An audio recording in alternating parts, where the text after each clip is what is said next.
Welcome back. My engine is also back for the second time from the machine shop. They got the core plug out. Hopefully nothing else is rattling around in there. Let's get it back on the stand. And now I feel like we got to spin it over slow and listen for anything weird. If that all checks out, we're going to go ahead and try to get this cleaned and painted today so we can actually start assembly. So if you have no idea what I'm talking about, you should stop right now. Go back, watch my last video. It'll explain why this had to go back to the machine shop for a second time. While you're at it, browsing around on YouTube, go ahead and click that subscribe button. It helps me out a lot. Doesn't cost you a thing. But to catch you up, when I got this home a week ago, I was spinning it around on this stand and I kept hearing this really weird noise, like a ringing noise when it got to about this position. It sounded like there was a washer or something in a water jacket sliding around. It drove me crazy. My wife came out here, dogs came out here, everybody was looking for it. It took us a couple hours to find it. What ended up happening was this old core plug was stuck in the water jacket back here. I think it was actually this side. It got lodged in there somehow. It looks pretty old. It may have been one of the original ones from this motor that was leaking or something, and somebody just pushed it in and then put another one behind it, or the machine shop missed it. I don't want to blame anybody. They assure me it wasn't them. They'd never do anything like that. That's what I would say too, probably either way. The good part is I brought it back. They were super nice. They took it out, didn't charge me nothing. I just had to bring it there and back. And they got it out. So what we're going to do now is the same thing, slowly turn it over and make sure there's no other weird noise happening, because I'll be very disappointed if I have to load this thing back up and take it back to the machine shop for a third time. I think it's unlikely. You never know. So this is about the position where it would make the noise. So all we're going to do is we're going to slowly turn it over a handful of times and see if it makes any noise. So listen close. And ignore the fact that my Harbor Freight engine stand kind of knocks as you turn it. So far, so good.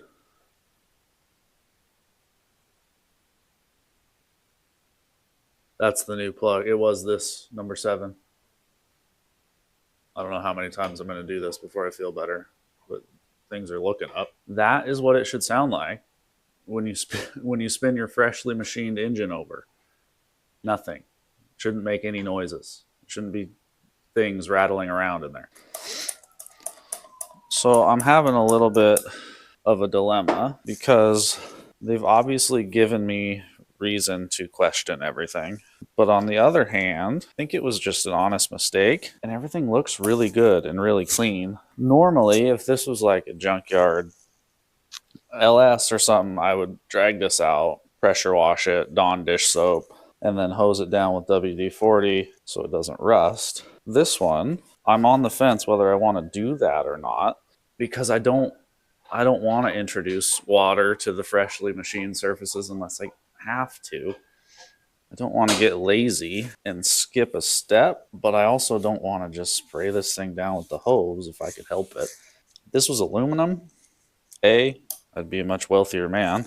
B, I would hose it down without a care in the world. Okay, so we got our CPAP brushes out. This is my first time trying this technique. I think it's going to work good though. Like this one's handy for stuff you can get to, and then this one is, that one's 6 feet. Little flimsier than I was hoping for, but that might kind of help it turn corners and stuff. And this small side, we can go deep in the water jacket. So I think what we'll do is maybe like some acetone, brake clean something in the bores, and then follow that up with some air to dry it, and then some oil to protect it. We'll just hit all these and make sure they're nice and scrubbed. We'll do oil passages first so we don't get these all dirty running them through the water jacket. Got the door open now. It's a beautiful day, and my wife, who you've seen in the last video, will 100% come out here and yell at me if she finds out I'm brake cleaning in an enclosed space. Not her favorite thing. I've been doing it forever, but we're gonna hose all this down and then give each bore just a little scrub and see if we get anything on our brush. Oil pump. Oh, come on out.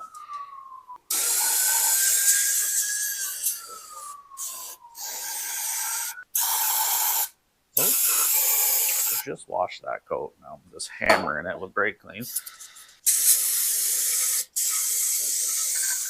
You clean it up, you do something, you create grit, and then you have to clean it up again and over and over and over until you just finally decide it's fine. And it really doesn't look dirty at all, which I wouldn't expect it to, but you never know. I wouldn't expect to find a plug in it either. What did I tell you about brake? I have the door open. Well, I don't think that's enough for the amount of brake you have. I think it's okay. Oh, Jesus Christ. When I have this door open and that door open, that door slams. Thanks for that. Told you.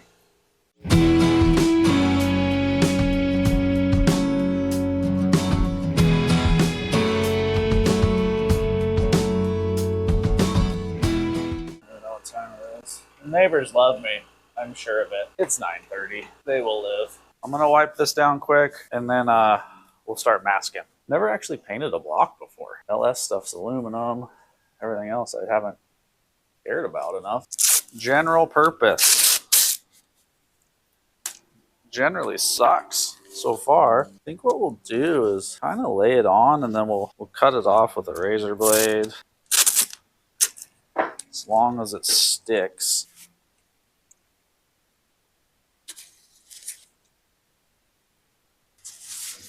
So this painting project is not really for beauty. It's more for protection.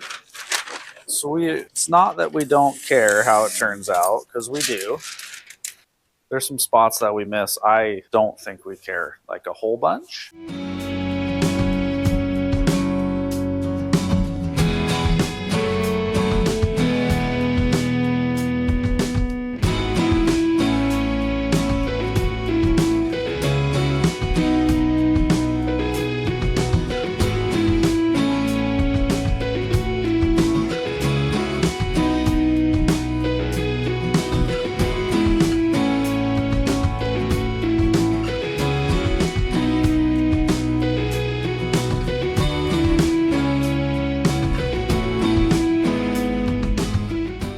We obviously have an electric fuel pump, but I'm gonna mask off this mechanical pump boss anyway, mostly because I don't want paint getting inside the engine and it still has to seal. I got a little like block off cover plate for it that says Mopar.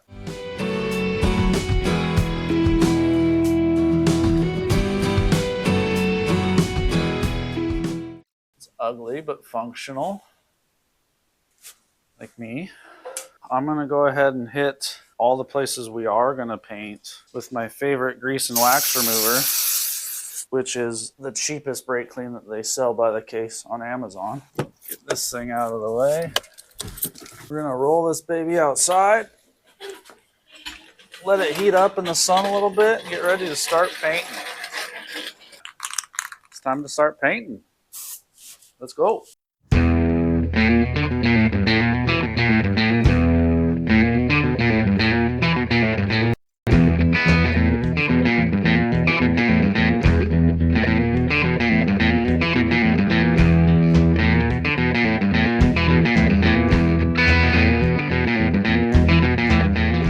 So what we're gonna do, I think, is spin this back right side up and just kind of let it sit out here in the sun and a little bit of breeze.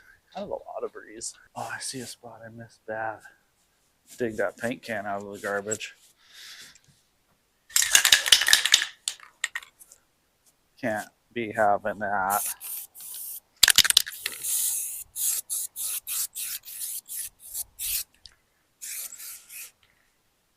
Well, it's dry to the touch, and I'm impatient.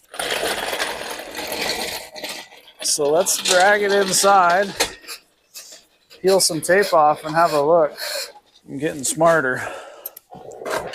I emptied the garbage and drug it over here.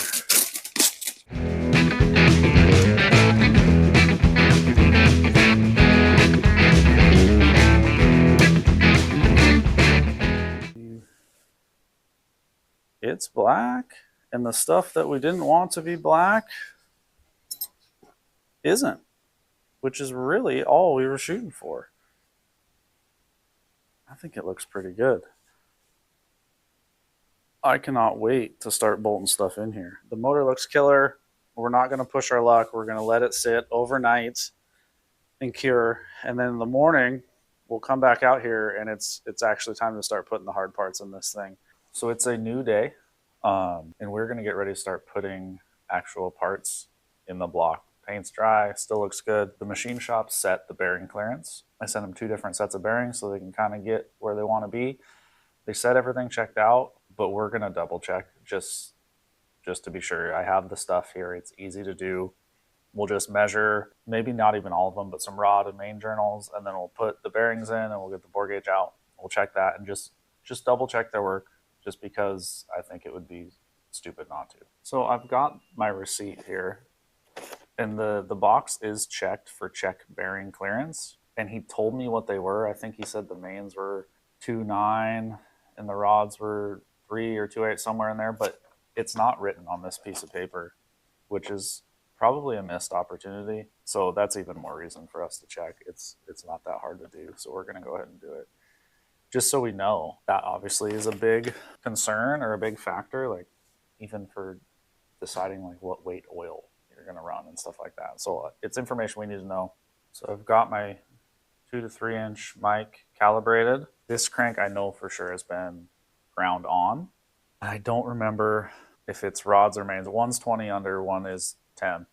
I know the factory main size is 2 3/4. So we'll measure the first one, and that should tell us kind of what we need to know. So we'll just be real careful not to scratch anything up. We'll get our mic to 2 3/4, which we know should be big. So I'm getting 2.729 with a 3. So we're going to go ahead and say that our mains are the ones that are 20 under. If stock is 2 and 2.750, and we're getting 2.73. We'll write down our first measurement on our first spot, which was 2.72935. Okay, so quickly I'm going to run through the rest of the mains, then we'll do the rest of the rods.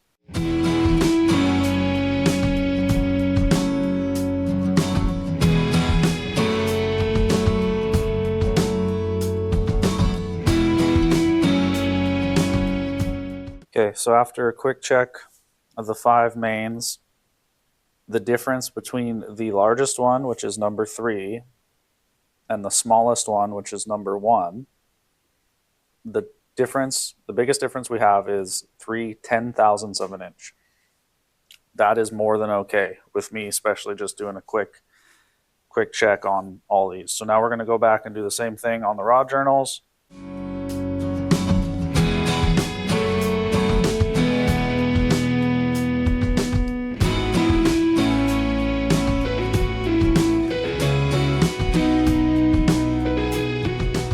Okay, so for the rods, I went back and measured the first one we did, number 4, because it was off from the others by a significant margin.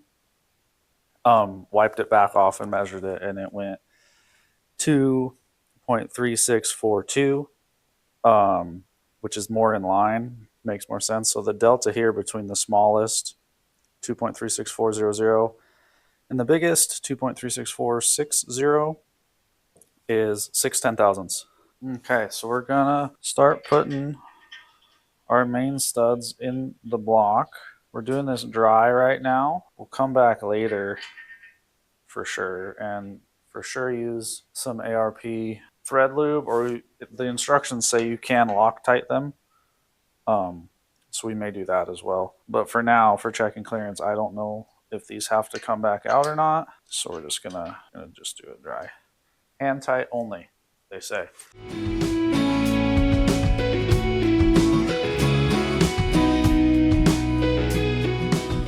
Now the fun part, we are going to wipe down each bore and cap surface with some acetone to get any residual oil off of there. You don't want oil in between the bearing and the bore. You want it in between the crank and the bearing. Okay, so we'll do number one first. So we got a bearing shell. It is stamped 20, and these clevites are stamped upper and lower. And it's a little bit confusing to me sometimes because in this orientation, this one feels a lot like a lower, but you got to remember you're upside down.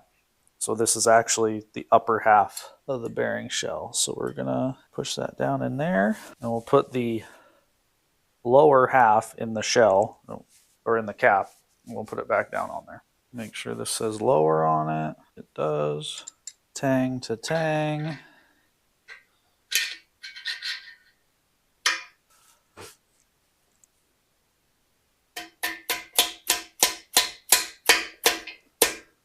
Tap that down in place. So ARP, as always, is very specific about what sort of thread lube to use, and they prefer theirs, and they want it on the threads, under the washer, and under the head of the bolt or the nut. Sometimes their washers are serrated, and the serrated side goes down. These ones are not, so it doesn't matter.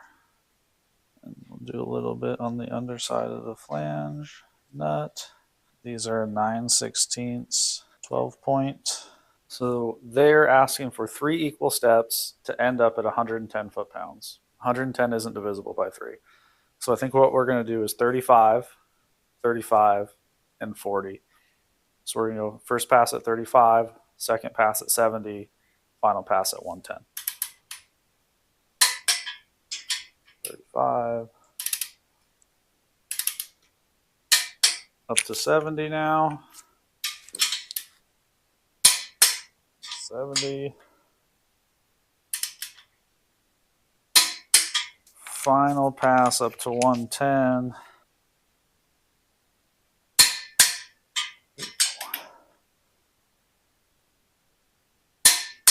110. So this is the tricky part about checking clearance. So what we're going to do is we're going to set our micrometer to the exact measurement that we took for main bearing, main journal number 1. I have that done right here. 2.72935 inches. This is going to be our master standard now. Then we take our bore gauge and we assemble that so we can measure within that range. We'll take the mic over to a vise and we'll zero it out at this value. Then we'll come back to the engine, and when we measure the size of the engine from this as a 0, or the size of the bore from this as a 0, that difference is our clearance. It's a little bit time consuming and a little bit confusing, but I'll try my best to show you what we got going on. So for now, we need to grab a rag and put this in a vise, and then we'll set this to 0 based on that. I'm not sure how good you'll be able to see this, but basically we have our micrometer set at the size of our main journal in the vise with the anvil locked so it can't move. Then we're going to take our dial bore gauge and effectively measure in here, but what we're going to do when we get it lined up is we're going to set the needle at 0.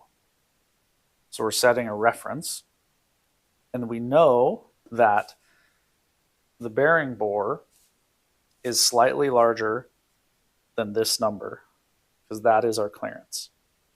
So all we're doing is confirming that.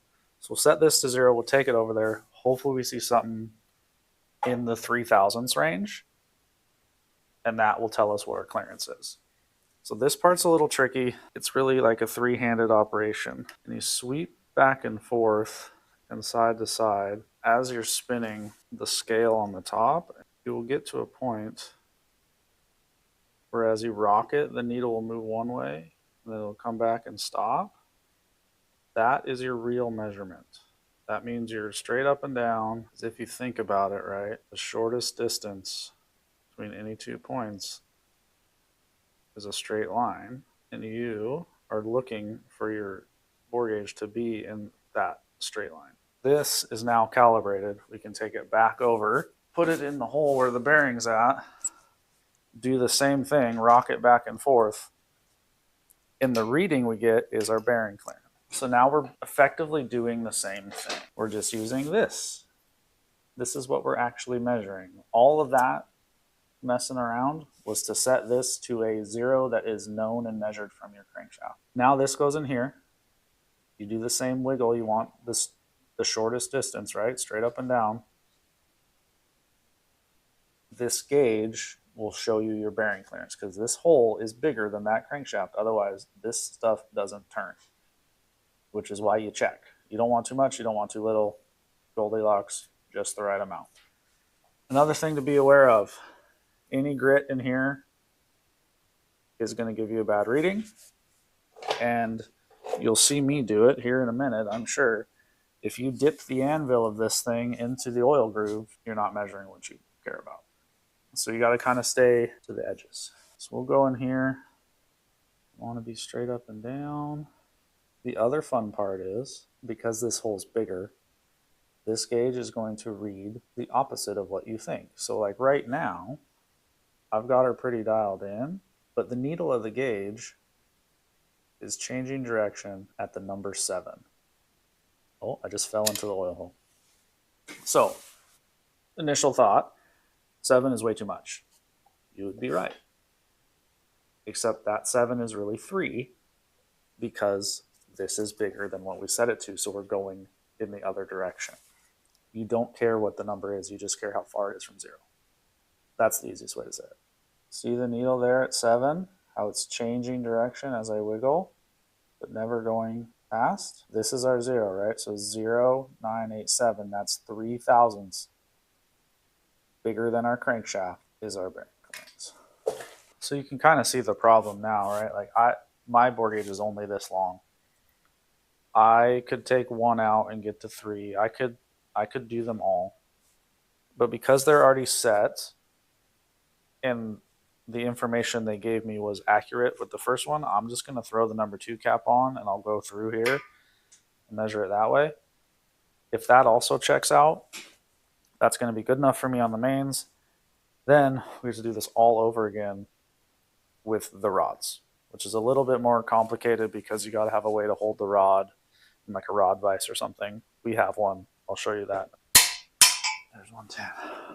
So now we're back here. Couple things. 2 ways to do this. The easiest way, if this is still a little confusing, is to take your measurement that you measured from your crankshaft for number 2, set your mic to it, 0 this, basically do what we did all over again. The other way, a little bit faster, usually the way I do it, is to leave this measurement as your 0 for your bore gauge, measure this one anyway, and then either add or subtract based on what that number is.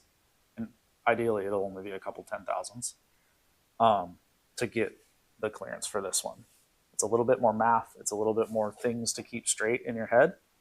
But if you've done this enough times, it is a much faster way. That's the way that we're going to do it today. Also, the deeper you get in here, the harder it is to get accurate measurements. The difference between these holes for us is like 3 10,000ths. So we're getting clearance-wise about 0.0031. Okay, so let me try to explain what we just did a little more clearly. We are concerned with main journal number 2. Our mic and our bore gauge is calibrated off of main journal number 1, which is 2.72935 inches. Number 2 journal is 2.72955 inches. Those two numbers are 0.0002 inches different, 2 10,000ths of an inch. Number 2 is bigger by 2 10,000ths than number 1. So when you don't recalibrate your gauge, you have to keep that in mind.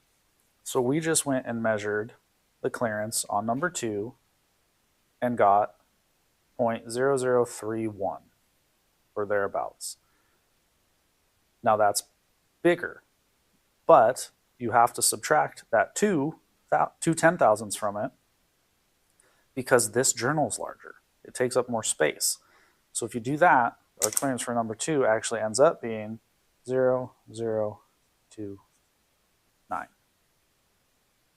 which is 1/10,000th of an inch different, which is totally okay. So we are going to decide that we are confident that the main bearing clearance is what we were told, 3/1000. Okay, first step is the same. Take your mic and you're going to set it to your number 1 journal size, which in our case is 2.36460. So this distance is that distance. That is the diameter of the number 1 rod journal. This goes back in the vise just like last time. Now they make stands for micrometers, which is probably quite a bit easier on them than clamping them in a vise. If you don't have one, like me, put a towel down and don't squeeze too hard. Okay, because we are measuring a different thing, we need to make some slight adjustments to our bore gauge. Now how these work is there is a number of different anvils that fit in here, which lets you measure up to, this one looks like it goes to 4 inches down to 2. But the whole point of this is you're getting close. So what I had going on for the 2730-ish was I used a 2.6 inch anvil, a 100,000 spacer, that's 2.7 for those keeping track, and then a 50. So we should have been a 2, maximum we could have measured is 2.750. We were underneath that, which was perfect. For this one, we need to be able to measure 2.3646. So what we're going to do is we're going to grab this one, which is 2.4 inches. We're not going to run any spacers, and this will give us the ability to run a maximum, or to measure a maximum of 2.4 inches in diameter, which is more than we need to, which is perfect. Same deal over here. This is our 0, this distance. We have to set this to read 0 at our 0. So I'm going to rock this back and forth just like I'm measuring a bore, but what I'm doing is setting a 0. Okay, now this is zeroed to this number. Doesn't mean anything yet. It just means that when this reads 0, whatever you're measuring is the same diameter as the journal that you measured earlier. Whoa. That's a rod vise. I actually built that one. It's not the greatest. Neither is this actual vise. But basically you turn this and it moves this up and down, so it lets you lay the rod in there across the flat beam and clamp it, so you can torque the cap without having it on the crank, and it lets you measure up and down nice. So we have our rod vise in position, and we have rod and piston assembly number 1. So how this works is this goes through here, and then you tighten down your vise across the flat part of the rod. Doesn't have to be super tight. You're just basically trying to keep it from spinning. Then you take your cap off, set it aside. We're going to wipe off both surfaces with acetone. It's like before, anything in here is going to push the bearing around and make your measurement not mean anything. These do not have an upper or lower designation. So either shell can go in either side. You just have to make sure that you're still going tang to tang. We'll just get these started by hand, and then I gotta go grab a 12 point and actually look up torque spec. I think it's 65. These are Eagle rods with ARP 7/16 hardware. They're asking for 70 foot-pounds. First, we're gonna tap the cap into place. So according to my instructions, these are 70 foot-pounds, one shot. So we'll go ahead and we'll just kind of get a little resistance on both of them. Take it all the way to 70. Whoa, worried about that.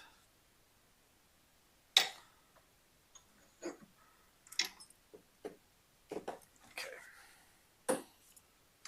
try that again. 70.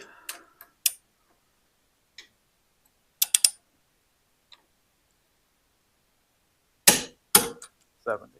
Okay, now we're going to do the same thing. We'll measure this with our calibrated bore gauge, and that will give us our clearance. And what I'm seeing here is 0.0024, almost 2.5 thou oil clearance, which is what they told me. They told me the rods are 2.4.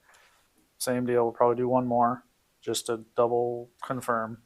The hardest part about doing the rods especially if the caps are doweled, is getting the cap back off after you tighten it down to whatever million foot-pounds. So here we have the number 2 piston and rod combo. We're going to do exactly the same thing.